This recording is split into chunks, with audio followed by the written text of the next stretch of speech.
Hello, this is Jamie. And this is Heather, and welcome to Using Our Inside Voice, a podcast where we awaken to the extraordinary meaning of everyday mundane life by passing it through a particle collider of different and differing perspectives. So in today's show, we're going to be talking about deep and sudden inspiration. We've been hit with it. Have you? Ooh, nice lead in. Thank you. We have been hit with it too. I've had multiple moments where I'm hit with so much inspiration for so many different projects all at once that I can't even keep track of it. So I just asked the guy, I'm just like, all right, whatever's important for right now, I have to jump into it. And sometimes I'm not in a position to jump into it. So I don't even have the ability to jot a note down at that time. Like, for instance, I'm in meditation and I don't have a me sitting there with a steno pad taking notes on my behalf. You know what I mean? So I'm like, that needs to be a thing, though. I know, right? That needs to be a thing. Well, that's the QHHT session, is that you have a me sitting by a you.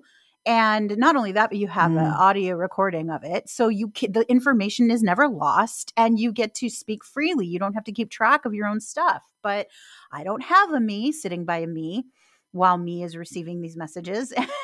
And as a result, I'm unable to retain all of the stuff because it comes in so rapidly, which is delightful. I mean, it's a rich man's problems, but it's still a bit of an issue. And so it was happening to me while I was in meditation, yesterday.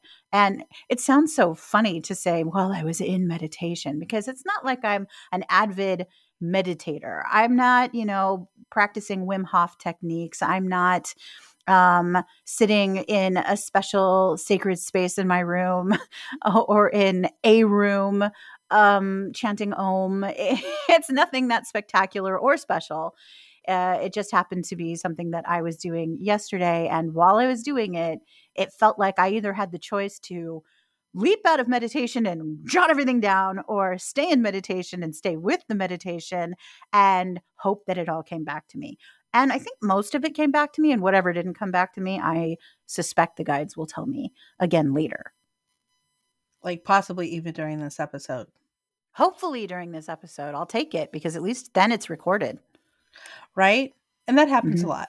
Mm-hmm. So, I think sometimes when you think you've lost something, go call somebody and talk to them about it, because most likely it's just going to start pouring out again, or something they will say will trigger it, or, just the conversation will just kind of loop around to something that triggers it. That's kind of what we do. That's 9 out of 10 of our phone calls. Yeah. 9 out of 10 of our phone calls are exactly what that is. I was dreaming, and when I woke up, blah, blah, blah, blah, blah, or I was in meditation, and when I came out of it, or I was doing the dishes, because believe it or not, doing the dishes counts. For some people as meditation. It can be very meditative to do dishes or take your dog on a walk or sit in the park. You don't have to just be om-tastic in order to think of yourself as meditating. We meditate all the time. Mm-hmm. And in little spurts is great. Like if you can only meditate for 30 seconds at a time, woohoo, that's 30 seconds that you did your brain some good. Right. You did your innards some good. Yeah. And I feel like people are going to take that, like the same people who are, I can't meditate, or the same people who I can't nap and don't believe in power naps. No, that'll just make me more tired. Or no, power naps don't work for me. Power naps work if you do them correctly. It may take some figuring out what your exact correctness is. And the same thing goes for power meditation. You can meditate for a minute, 30 seconds, a minute, 5 minutes, whatever. My top out seems to be 20 minutes. That's awesome. I don't seem to be able to go past 20 minutes very easily. One of two things happens. If it's a guided meditation, a guided journey, then I'll go so deep that it's questionable whether or not I'm asleep. And then if it's not a guided meditation, it's just me on my own sinking down into that relaxed space, then 20 minutes seems to be ping, like I'm turned on again. Nice. Almost exactly 20 minutes. Yeah, it's weird. Then that's what you need. Apparently, that's awesome. Yeah, I don't bother fighting or arguing with it. I used to, because I was like, maybe I can work up to it. And I was like, girl, what are you working up to? Did you feel relaxed? Did it benefit you? Then leave it the hell alone. sometimes my best stuff comes like when I'm sitting in water. Sure. Like in the bathtub in the morning. Even after I've had a meditation, and then I get near water, and then all of a sudden, there's like a whole new spin of stuff that comes out, and I'm like, interesting, and it always makes me think. And then most of the time, I call you, and I'm like, here's all this interesting stuff that bubbled up while I was in water. I always like the interesting talks.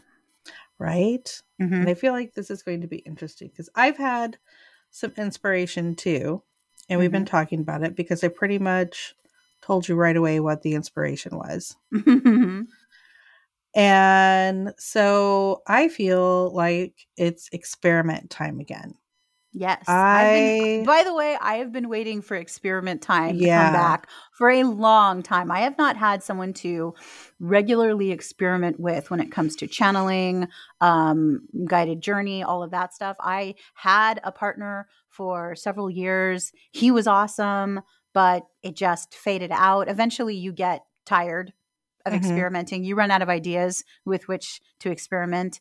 And that happened with us. And ever since then, I've been like, I just want to play. I want to play with these spiritual techniques and tools that we've picked up along the way and see what they lead to. How do we enhance them or ourselves or use them to enhance ourselves? There's so many questions. How can we stretch them? How can we use them in slightly different ways? What kind of interesting information can we gather when we decide to test their limits a little bit and see, what is possible? Right. So, as I've been walking through this journey with all of the ancestry goodness and really diving into that, and really at the same time as I'm doing all the work, and I'm doing several projects and working with some people now, and it's been really great. I have all of these other ideas that keep popping into my head about how we're related and how we're all connected and what that means energetically. And I started watching a documentary on Amelia Earhart, and it was one that I hadn't seen yet. And I'm like, ooh, documentary. Love documentaries. Let's watch it. And so I start watching it, and I started thinking about the fact that one of the famous people that came up in my nifty little family search that said, hey, look at all these cool people you're related to. Amelia Earhart was one of those people. And she's definitely one of those historical figures that's always kind of rang an extra bell for me. Every time I hear her name or think about her story, my interest is immediately piqued, and my little bloodhound sniffing out the story and detective and trying to get all the details just totally gets turned up all the way. And I immediately want to dive in and figure it out and go, okay, so let's talk about this. Let's figure it out. Let's try to figure out what in the hell happened. Yet it was interesting this time because as I'm watching the documentary, and they spent a good time in the beginning kind of setting up, who was she? What kind of life did she lead? And immediately one of the things that I was drawn to is I'm looking at all these pictures of her, and I'm listening to all these stories about her, and I'm looking at her going, man, she was living a very rich experience based on past life happenings. This girl was triggered.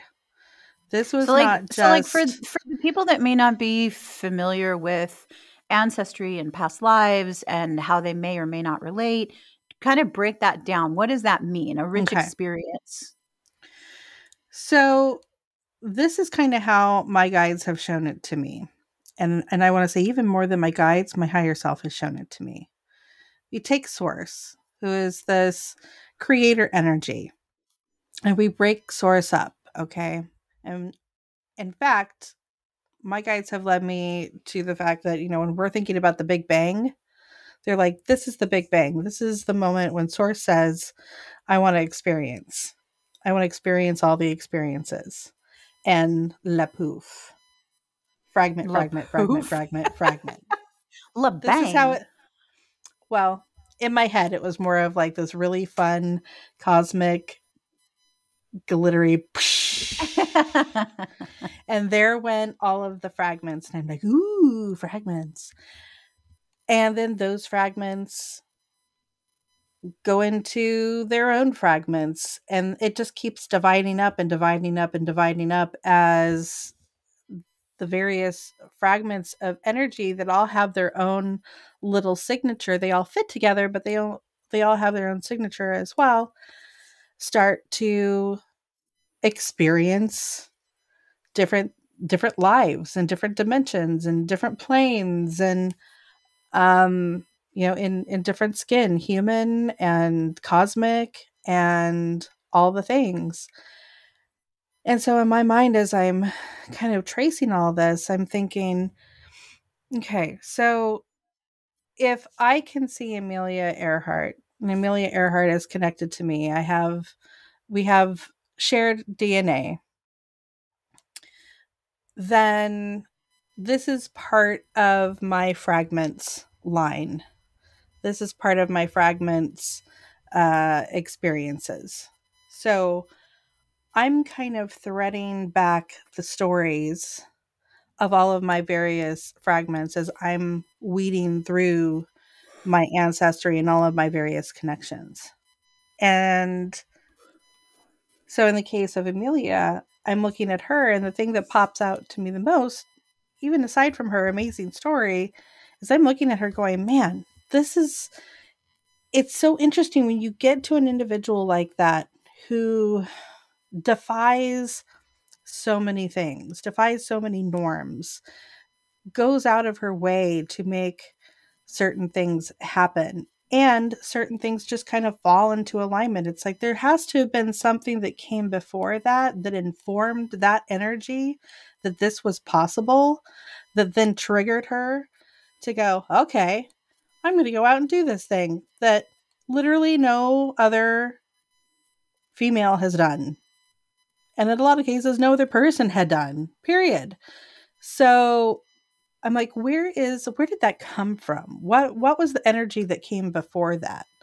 Where did that line get that wild hair to say, go explore all of these things? Because she really did, like, it was very interesting. She has, and I haven't even dug into everything yet, but the type of things that they were bringing up was, she came from Kansas, and apparently she had come from a fairly wealthy family, but was raised by her grandmother. And apparently grandmother was very big on decorum and, being proper. And Amelia was very big on not listening to a word that her grandmother was trying to tell her. And that, of course, also immediately is like, ooh, I love a cheeky broad. Mm-hmm. Hand me a cheeky broad any day. I love that. I love that in a person. So to have this energy that was like, no, I'm not going to, sit pretty in a little dress and just behave. I'm going to go climb all over all the things. And apparently, it became kind of a thing with all the kids were playing. She would tear up one, expensive dress after another playing. And to the point where they finally said, okay, fine, we're going to make you some play clothes. And then she wore the play clothes out, but the play clothes were the drapes in her pants, bedroom. The pants and the long sleeve shirts and stuff that she could rough and tumble in and get dirty, and she loved it. And so, seeing that kind of take root early on in her childhood, and then to watch kind of how that grew. It's like she went to college. She worked as a, let me see if I can remember, worked as a telephone operator. She worked with children as a social worker. She went to different countries when she was younger and explored different countries, working for various outfits that kind of helped in those ways. And then at one of her jobs, she was watching, I guess she was stationed near an airbase and was in a flight path, basically, watching these planes take off, and was like, wow, that's really exciting. That sounds awesome. I want to do that. I want to learn how to do that. And eventually took flying lessons and learned how to fly. And it's like, where did all of that gumption come from? What informed that? And I'm just sitting there, and all of a sudden I'm thinking, wouldn't it be cool if I could connect with Amelia's energy and ask her what past life energy or remnant she had connected with that triggered all of that cool energy to come forward. It was just this instantaneous, out of left field, crazy, bubbled up thought that came into my head. And once it did, I could not let it go, because that's all I could do for the rest of the documentary. Is I'm like, oh yeah, that's really cool. Oh, great evidence there. Oh, that's a good question. And in the back of my head, yes. And then what would that other energy have to say about this? I want to know what that other energy would have to say about this. This is kind of cool. And I had to call you afterwards and say something, because I'm like, okay, it's like, let's quantum question. If I am connected to Amelia Earhart and we could put me under, and I could connect with Amelia Earhart, then could I technically connect with the energy that triggered all of these crazy, adventurous ideas in her? Because you can definitely tell just looking. It's like, man,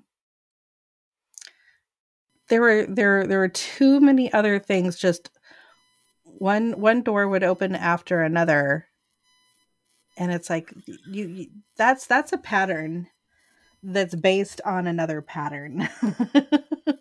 I'm like, and that just really interests me. So, yeah. Well, and I don't understand, like, the question is not hard to answer at all, because people channel other people, other energies all the time. It's, I've had people channel the Galactic Federation. I've had people channel historic figures. I've had people, and that's all that you're doing even when you're in a QHHT session. It's all part of the same energy. It's just using different tools to access the information. So of course we can use QHHT to access that kind of information. I've done it in the past. The added step of following and tracing back that energetic line of what the impetus was for her pursual. Is that a word? I don't know if it's a word, but go with it. Break English? Anyway, you might have broken her English. Just keep going. For her to pursue, for her to pursue whatever she felt she needed to pursue. It's weird with Amelia Earhart, because it seems, no offense to Amelia or the line that inspired the trip, the fatal trip, the last trip, but it seems almost like a sort of, I don't know, what was the word? I just had it. I'm not going to English well today, apparently.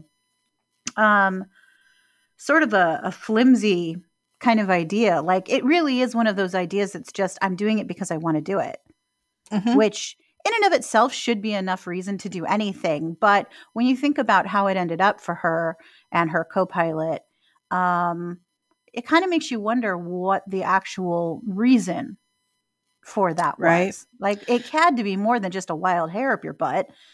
to go fly around the world. There had to be some kind of, I feel like, and I've always felt like, even when I was little, because the library near my house has an Amelia Earhart statue. It's always been the Amelia Earhart Library. And I always kind of looked at that statue going, why though? Why do we have a statue of Amelia Earhart? Because I had heard the story, but I didn't really understand the significance.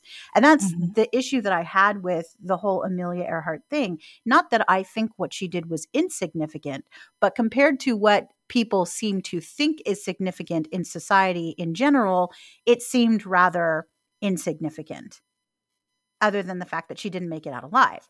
However, spiritually speaking, I always felt that there was a greater reason. There was a reason, just like with the Titanic, with these huge historic stories, there is a reason that these things happen. It's to anchor in a new awareness on the planet. And so what I'm really fascinated about with the idea of speaking not just to Amelia herself, but tracing back that energetic line, where did that anchoring agenda begin with this particular energy? What was the particular energy? What was it needed for? And where did it begin? That sounds like an incredible story. Because what it seems like is that, like, as I'm watching all of these different parts of her story unfold in this documentary, which I've seen, I'm sure, dozens of documentaries on her before in my lifetime, but I'm feeling like she was channeling. It felt like everything that she was doing was really specific channeled energy, and it's like, what is that? That is what triggered me this time, was just seeing all these little pieces of the story build up, and I'm like, there's something else to this. There's so many little interesting facets. Like, I thought it was interesting that, like, the very first like big accolade that she had, she wasn't even flying. She was just a passenger. And it was said later that she said in an interview, she's like, yeah, I felt like a sack of potatoes. Like, I'm more than a sack of potatoes. Like, I want to actually do this thing. And so then she did the path again. And that was her first big solo flight. And that was one of the next big things that she got tagged for, was this huge solo flight. And it felt like this one was really, like, it was meant to anchor in a very specific energy, even if the wreck happened. Like, she had written her sister a letter and said, if I don't make it through this for some reason, like, I want you to have this. And basically, to sum up what she said, was, it was worth it. Even if I go down, like, it was worth it. And I had a good time. Like it's going to be okay. And I think right there is really a key to this whole thing, because what's the message we get over and over and over again from the guides is you have to remember to play. And I think that's why Amelia was fascinating, is because from the play close to the very last flight, that was what she was doing. She was playing. That's why the whole initiative felt to me as a child frivolous, because the message that I was being sent as a child was eventually playtime ends and you have to be a grown up.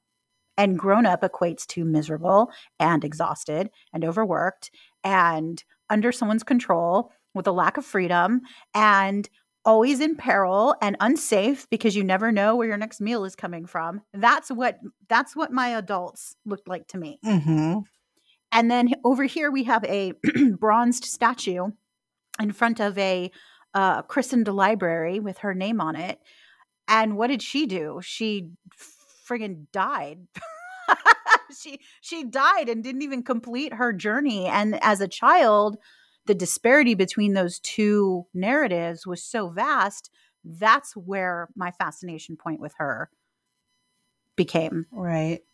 And I'm looking right now at, like, some of the, man, they have just such a vast amount of beautiful photos of her. And I loved how, like gritty and natural she was, but at the same time, apparently she was also kind of a bit of a primper. Like she wanted to make it look like she wasn't putting any effort in, but she was putting effort in. Like apparently, she had that crazy kind of tousled hair that was like her signature. And she wanted everybody to think that it was like, no, I woke up this way and I'm not doing anything with it because, I'm no prissy priss. I'm just waking up like this. But no, apparently she took a curling iron to that head of hair every day and curled it and to give it just the right tousled look that she was trying to achieve. And apparently she also always had a compact with her and was very keen to say, well, you never know when those photographers are going to show up and want to take photos of you, so you always have to look your best. And so was trying, was putting forth an effort, did want to be, at least thought of, I guess, as I'm not just rolling out of bed every day. Like I'm making it happen. I'm trying to make it look effortless, but I'm making it happen. And I also find that interesting because as a Right? child, I wondered about her sexuality. Oh, of course. Just mild curiosity, just like she seemed like she came as close to being authentic in a very Katharine Hepburn sort of way. Yeah. But with Amelia, I always, as a child and still to this day, and hopefully I'm not offending anyone by saying this, but I always felt like she was a lesbian. And Sure. and I kind of wondered how that affected her life, how it affected her career, how it affected how her personal presentation of herself, given the constraint of the times in which she was born, because she seemed to bust out of that constraint in every other way. Women wearing pants, women flying alone, a woman not wanting to be just a sack of potatoes sitting in the passenger seat. But you never hear anyone mention her sexuality. Yeah, she had her own fashion line. Did she really? She had her own line of clothes because she wanted clothes that women could go out and do whatever they wanted in. Adventure They in. didn't exactly, so that they didn't have to be confined. And I think that was one of the biggest things, is she didn't want to be confined. She didn't want to be labeled. She didn't want to, just because she grew up in a nice house, she didn't want to be confined to those stuffy dresses that she couldn't go out and play with everybody else in. She wanted the same kind of freedom that everybody else had. And that seemed like a really big deal to her more than anything else. So not that I think the question of her sexuality is just kind of a non-question, but I think it's one of those things that I don't actually know if it's something that she thought a whole lot about, because I think she just strived so much to not be conformed to just one thought. Like, if anything, I would think that she probably had a little closer to equal amounts of that pull Like towards non-binary femininity. And fluid. absolutely. And it's funny to think about, because looking at her, it's like one of the other things that they brought up was, so she married her publicist, and apparently he had been asking and asking and asking and asking her to marry him for a long time. And finally, instead of actually saying yes, she kind of she kind of said yes, but she handed him a letter apparently on the day that they were supposed to, like they talked about it, and it was just kind of a thing that was decided. It wasn't like a thing that she really formally said yes to. It was just kind of decided, and then she handed him a letter apparently on the morning of their wedding that said, "Look, you know how not into this I am. I'm not at all tied to the thought of marriage." And it really did sound like, because marriage seems like, like a chain around her that she just didn't want. Mm-hmm. And she said, "Promise me this. If neither of us finds happiness in each other in the next year, we go our separate ways. We call it quits. Because I'm not in this to not be happy," basically. Nice. And Nice. it's That's like, good for powerful. you, And right? that's another thing that I think that it wasn't conveyed to me in my experience enough. The idea of how pragmatic she was and what her focuses were.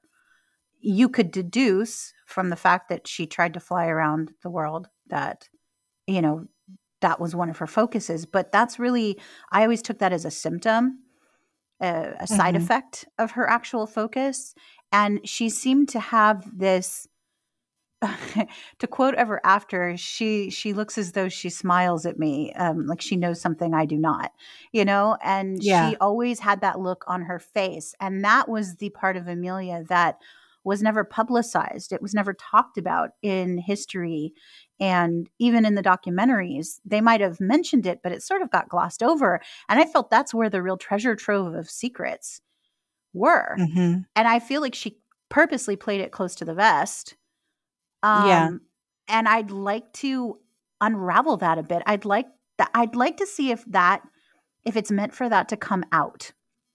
Yeah. What Yeah. what were your secrets? What were you not saying in all of those silent newsreels that where the guy is coming in over on the voiceover saying Amelia Earhart does blah blah blah blah blah blah, but you see her smiling and sort of squinting at the camera because the sun is usually in her eyes, and her tousled hair is blowing in the wind, and it created a canvas for the newsreels to say whatever they wanted, but her face was saying so much more.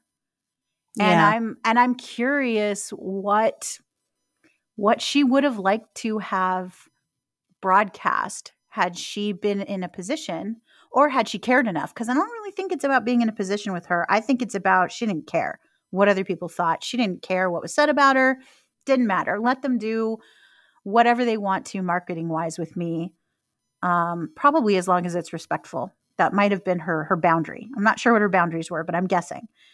But I'm curious. There was something behind that gaze of hers. There was something behind that smirk and squint that she gave the cameras that spoke more to me than any of the old newsreel information that came along with the footage. Yeah. And this particular documentary that I watched was really interesting because it was What was like it I called? said, I've watched several. I don't know what the actual title is. I'd have to look that back up for you, but it was a National Insights? Geographic. Yeah, we'll put it in the insights. Okay. This was a National Geographic, and it has to have been done in just the last couple of years, if not this past year. Because I think it was recently released, because I'm pretty sure that I went through every National Geographic thing that I could find and watched all the fun documentaries, and I don't remember that one turning up. The other cool thing about it was there was another person featured, and that was Mr. Ballard, who found the Titanic, did the dive to look for her downed plane in Mm, an mm-hmm, area that they hadn't searched before. mm-hmm. And so in this particular documentary, they were looking at what they call the Garden Islands, which is south of Howard Island, where she was actually supposed to have landed. And one of the cool things that they did, and I'm fairly certain because they were playing quite a few reels where you could actually hear her voice. And I believe they actually played the recording of of her last, like her trying to talk to the Itasca.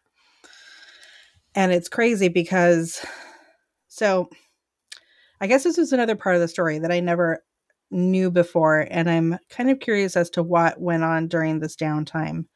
But when they were in, I think it's Papua New Guinea was the next to last place where they were at. And apparently when they had originally come in and were getting ready to leave, the plane took off and then like immediately crashed. Something went haywire and they crashed, and it really damaged the plane really, really badly. They were fine, but the plane was not fine. And I think it took them 3 months to patch the plane back together. So for 3 months they were hanging out. And the gentleman who was originally doing the flight with her, who was the one who was all up to speed on this new like radio technology that they had outfitted the plane with, said, I can't do the rest of this. I'm going home. I'm not risking this another crash like this. Wow. Bye. You're on your own. Wow. Whoa. And bowed out. So Fred Noonan, who was a really excellent navigator, was finishing the flight with her, but neither of them had any real knowledge of how to use this new equipment that they had, which was supposed to help them really narrow in on their positioning and use, I guess it was using radio frequency to help them do that. They just didn't know how to use it. So that last end of the flight, which was quite possibly the most dangerous because they're just flying over ocean, was without the help of that cool new technology that they were hanging on to. And so it was right back to, with the sextant and the stars and the sun and all the things. And then they hit cloud cover and we're like, well, this is where we think we are. And we're going back and forth, back and forth, back and forth.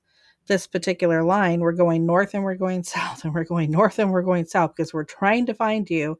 And the Itasca can hear them crystal clear. She can't hear the Itasca. So they keep trying to hail her. They can hear her. She's getting more and more like, hey, this is serious, guys. Like, where are you? And they're freaking out because they're like, one of the guys said they rushed out onto the deck of the Itasca because they were pretty sure they'd be able to look up and see her because the radio signal was that clear to them. Oh, wow. Like the guy wrote it down as a clearness of 5, which is like excellent, super duper clear as a bell. We can hear you. And she couldn't, for whatever reason, hear them at all. And that has me so puzzled, that portion of it, of like, how in the hell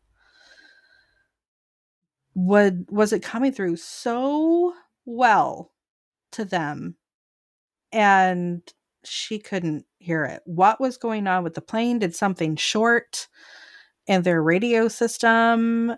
And like just the outgoing wasn't coming through? And how crazy is that? One of the other things that they talked about was just her, she was over and over again giving coordinates, over and over again trying to give some sort of position to them so that they could find them and help them. And then, of course, continuing to tell them our fuel is low. Our fuel is really, really low. And then the last thing you hear her say is, wait. And that's it. That's the last signal they ever got from her. And when she says, wait, it's like, I get this feeling like I can see something. And it's like, what did you see? I want to know what you saw. And there's apparently a like a aeronautical, I can't remember what it stands for, but the group name is Tiger. It's let's see if I can find it real quick. Let's see. And I believe it is TIG. That's Tigger. No, it's spelled funky. Spelled like Tigger. What are they for? They are TIGHAR. And they have a project that they've been working on a really long time that is the Earhart project, but they are the International Group for Historic Aircraft Recovery. Tiger. Okay. Mm-hmm. And they're the ones that were basically begging anybody, please investigate this area because we've been looking at it for a long time now. And one of the craziest things is that this little island, is like 200 miles, I think, south of Howland Island, which was her target.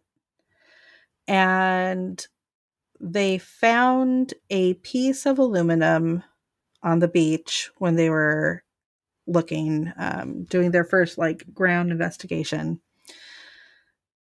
that had rivet holes that they're like, what is this? But they took it and matched it against one of the Electras that is still in existence and couldn't find not one hole to match up, not one, until they realized that one of the that big crash. Well, one of the patch jobs that they did after that crash is that they took out a window. Oh. And they patched over the window. And when they took that and put it over a window, the window, the same window that it was supposed to have been over, it matches. And it's like, oh, is that the piece? Is that the window piece? And it's like, well, then what the hell happened to the rest of it? Until they got Bob Ballard over there and saw the shelf off of that island. It is straight down. It is a sheer drop. And apparently when the tide comes in, it's like, well, that plane was just sitting there and, a couple of good tides come in. It's dragging that thing right off the edge. And who knows what happened to the landing gear. And because that's basically what was the issue the previous time, was there was something wrong with the rear landing gear. And that caused the plane to crash previously. Mm-hmm. So they're continuing to try to look for pieces of it, but it's like, as Bob was kind of looking at everything going, well, think about all the other things that I have found. You don't just do this once. You have to keep coming back and re-exploring, especially when you have something like this where it's like, this is just a sheer drop. This stuff could have floated forever and ever and ever and ever. Who knows where it's at? It's got to be somewhere around here, I'm sure. But, let's look at the other evidence. One of the other things that they found was that I want to say like 4 or 5 years after the crash, there was a gentleman doing some research on the island. And this was part of like a British team that came in, and they found some bones under a tree. And the bones he was suspecting were Amelia Earhart. He's like, I think these are female bones. I found a couple other things around the area, and I think this might be her bones. So they shipped them not to the United States, where there were plenty of facilities who could have checked that out for them. No. They send it back to one of their other labs that was like British colonial, some other island, where the doctor was like, no, these are male bones. And I'm like, anthropology, physical anthropology lab. I could tell you that wasn't a man. Come on now. This is not rocket science. This is pretty easy stuff to tell. How could you tell? So a couple of things. The size of the skull. So female skulls are a lot smaller. There's certain indentation places that you're looking at, like across the top of the skull and the circumference of the skull. The other thing that you're looking for is the mandible. Male's mandible is going to be quite a bit larger and very squared off. And in female bones, they are much smaller and not as sharp at the jawline. And then the other thing that they were looking at were femurs. And the femurs are just going to be smaller overall. Even if you're a tall individual, the bones are smaller bones. They just are. It's consistent. It's incredibly consistent. One of the other things that come to find out, she had really bad sinus problems and apparently had multiple surgeries to try to get it corrected. Multiple exploratory surgeries trying to get her sinuses corrected. And so had they brought that skull back to a facility that could have looked at the nasal cavity area while it was still all intact, they could have been able to identify her probably just from that alone, because they could have seen all the areas where they had drilled up through her nasal passages. So it's like, come on! Why do you see the bone somewhere? This is a theme that's been coming up for me for a while, because I've always been someone who, as a child, I wanted to be an archaeologist. At one point, I wanted to be a paleontologist. I've always had a fascination for exploring history, but in a more physical sense, very much the treasure hunter, very much the have to discover what happened. Why is this a mystery? I have to solve that mystery kind of person. And one of the things that came up recently around that, or regarding that, was that things will not be revealed until they're ready to be revealed. Yeah. Having said that, a lot of what is revealed does not exist yet until we align with the energy that is in resonance with the evidence existing to begin with. It's the mists of Avalon. Well, yeah. And if that doesn't mess you up, I don't know what will. But essentially, it means that sometimes the evidence doesn't exist. In fact, the evidence doesn't exist until we are aligned with it to exist. And that's what spiritual teachers mean when we go and heal ourselves. We're healing our family lines. We're changing history. Our effect on the future and the past, our effect on the past is entropic. We change it as we change. And so a lot of times when they say new discovery, my guides are quick to chime in and go, why do you think it's a new discovery? Do you think it's just been lying under the sands this whole time when, people had explored that and thought that and dug there and done that all those times? Do you think they just happened to miss it?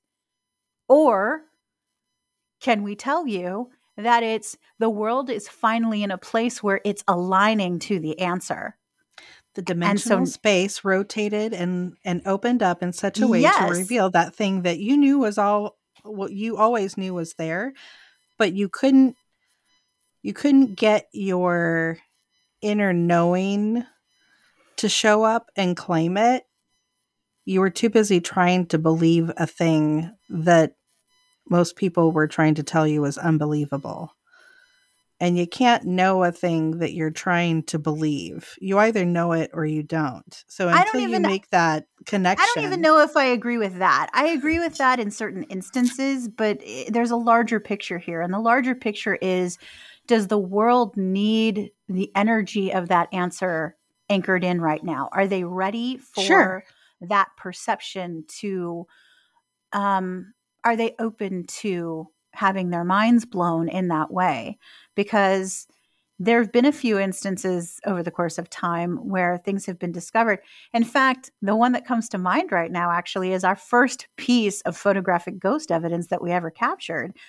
We were not ready to have our minds blown that way. And we certainly didn't believe that anyone else was going to be ready to have their minds blown that way. And so what did we do? We didn't want to release it. We didn't want to put it out there because we were still saying, no way, there's no way. We couldn't believe it. You Mm-hmm. know, we knew exactly how it was captured. We knew that you had captured it, that you were all by yourself. We even went back to debunk it months later, because even after we had released it and did come up against a substantial amount of that's not real, blah, blah, blah, the typical stuff that you'd expect to come up against, Mm-hmm. we went back months later and tried to debunk it ourselves. We took maybe like 200 frames trying to At figure out least. how Yeah. that happened. And it's because what we found blew our minds to the point where we were like, denial was easier than Mm-hmm. acceptance. And I think that for a lot of these huge discoveries, a lot of the treasure hunters, they are aligned to a frequency of possibility that perhaps the collective is not. And that enables them to force, not necessarily an early, because that suggests that it wasn't meant to happen, but their energy is so powerful in their search and their exploration that they are able to manifest perhaps what might be considered an early arrival of information or fact or evidence that otherwise would have remained hidden. And when we talk about doing this exploration of taking you into a session and having you connect with this energy, not just Amelia, but whatever came before it, the guides are clearly telling me that this is the exploration I was geared to. This is Mm-hmm. why I always want to play like this. This is my biggest sense of play. Yeah. I have several areas where I'm like, "Wee, it's playtime," but this is like the area. This is the area that's been with me, that supernatural, paranormal, quote unquote, for lack of better word, area has always been my main stage. Mm-hmm. And so when you came to me with this, I was like, well, of course we can do it. Why wouldn't we be able to do it? Of course we can. A, you channel without going into session. B, we have the tool of QHHT at our disposal. And C, I was born to explore this kind of mystery. Otherwise, it wouldn't have occurred to me when I was like 4, Right. 5, 6, 7, 8. All throughout my formative years, I was like, I can't wait till I get to the day where I can talk to dead people about their lives. Like, who Right. thinks like that? I do. So none of this is surprising to me, and I 100% believe that we are going to come up with some interesting uh, information as a result. Yeah. And I kind of want to know what everybody else thinks too. Like, what kind of Mhm. questions would you ask? If you could ask Amelia Earhart something, what would you want to know? Mhm. What sticks out to you? What seems like one of those things that just gnaws on you that you're like, ugh, I have to know. Like, what Mhm. happened in this instance? Or what made you want to do this crazy flight? Or what were you thinking in those moments? What did you see when you said wait? What did you see? What do you know? And then what has your journey been like since? Like, where has your energy gone? Where is it? Is it, Mhm. I'm sure a little bit is living in me and has piqued my interest to the point where I'm like, I want to ask more questions. I want to Mhm. know about what came before. So I'm curious about it, and I'm curious as to what everybody else thinks. So when you hear this episode, make sure you jot a few things down and shoot it over to us, because we'd love to add that. I think that You would be can fun. comment on Patreon. You can comment on Instagram or DM us through Instagram using our inside voice. And you can email us. The links are always listed on our Patreon posts, and we're here for it. We want to know what you want to know. And if you happen to listen to us through Good Pods, which is just another, one of those fun platforms, Good Pods is kind of cool because it actually allows you to interact with us. So you can actually write comments to us about the episode, like where you're listening to the episode, if you're listening there. I think that's kind of cool. But yeah, so the intention is to, start writing some of these questions down and kind of prepare a little bit and then go into session and see what happens, because ultimately this is kind of also where we're wanting to partner up with our individual projects and kind of cross over and do the ancestry meets the past life regression. I think that's way cool. This will be a fun way to test that. I already have a few more things that are popping up in the back of my mind at the moment, and a few more people to test with, because I got some really fun people. Actually, so do you. We have some really cool people. Well, we're related. So we got some really cool people hanging out in our ancestry, and I think it would be fun to pay them a visit. Say, hey, cuz, what's up? Let's have a chat.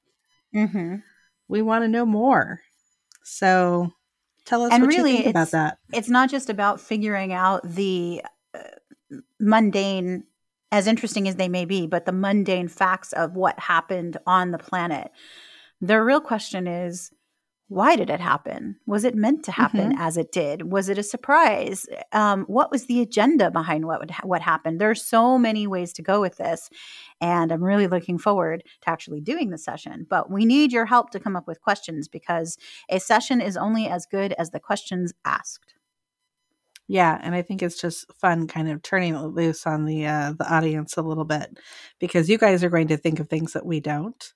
Absolutely. So, yeah, I think it's going to be a lot of fun. And you can also check in with us at the next Discord meetup after the episode releases, and you can tell us there. And we figured out how to do voice chat. So, woohoo! If you don't want to text. The episode drops on every other Thursday, and every Saturday after we release an episode, we do a Discord meetup. We've just introduced voice. It used to be text chat, and you can still do text chat if you're comfortable with that. But if you do voice, you don't have to type. So it's a little less cumbersome. However, we do have some people who end up coming to our Discord from Costco and Trader Joe's. That is a common experience. So if you're one of those people, join us from anywhere. Really, anywhere. Discord. Yeah. And sometimes that person is me, I must admit. So. That's true. Sometimes it is.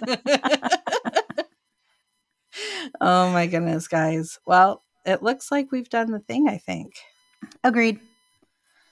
So you know how to reach out to us now. It's up to you. The ball's in your court. Make it happen. We'll be waiting. Woo! All right. See you next time.